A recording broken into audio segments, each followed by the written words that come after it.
Hi guys, sa mga nagtatanong pala guys, kung dun sa mga nag-withdraw sa Bingo Plus, so tag-failed. So ang ginawa ko lang sa akin kasi, ganun din yung nangyayari sa akin dati. Pag nag-withdraw ako, kahit maliit na amount is nag-failed siya. So ang ginawa ko lang guys, so, wait lang, bubuksan ko lang yung aking sa Bingo Plus na account. So ito yon.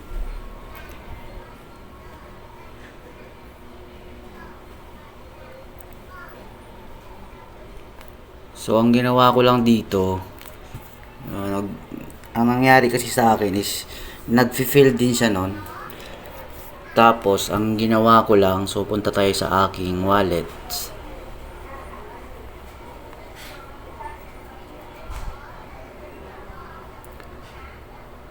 So ito yung pinaka-account ko. So ito yung account natin.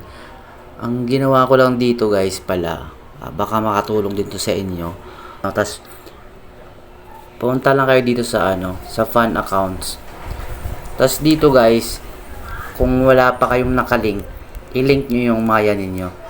So ito yung Maya ko. Kung makikita nyo dyan yung Maya ko, yung naka-default dyan na kumbaga pag nag-withdraw ako sa mismong Maya wallet ko, papasok yung wini-withdraw ko. So ayun lang yung ginawa ko dyan na action. So naka-experience kasi ako ng halimbawa nag-withdraw ako dito sa account na to sa Bingo Plus na lang. Maliit lang naman na amount pero nag-fill siya lagi. Nag-fill siya. Tapos ang ginawa ko lang, ayun, na nilink ko yung yung Maya ko. So pagka-link ko ng Maya ko, Maya wallet ko or Maya account ko. Tapos nag-try ako mag-withdraw ulit. So mga 30 minutes or basta nasa 45 or 30 minutes. 30 minutes. So na-receive ko na yung withdraw ko. So yun lang yung ginawa ko na action dyan. So wala na akong ibang ginawa. So i-try nyo rin, baka mag-work sa inyo. Kung wala pa kayong nakalink dito, i-link nyo yung Maya number niyo dito. I-click nyo lang tong link account. So wala naman siyang problema kahit hindi nyo siya ma-unlink kasi safe naman yung dyan. Hindi naman yan ma-hack So ganun yung mga gagawin nyo sa mga nagtatanong, sa mga nagko-comment na nag-filled yung nila, yung pag-withdraw nila.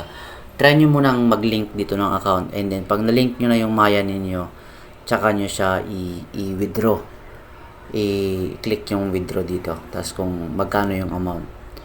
So I hope nagagana sa inyo kasi yun talaga yung ginawa ko, gumana sa akin. So yun lang guys, thank you.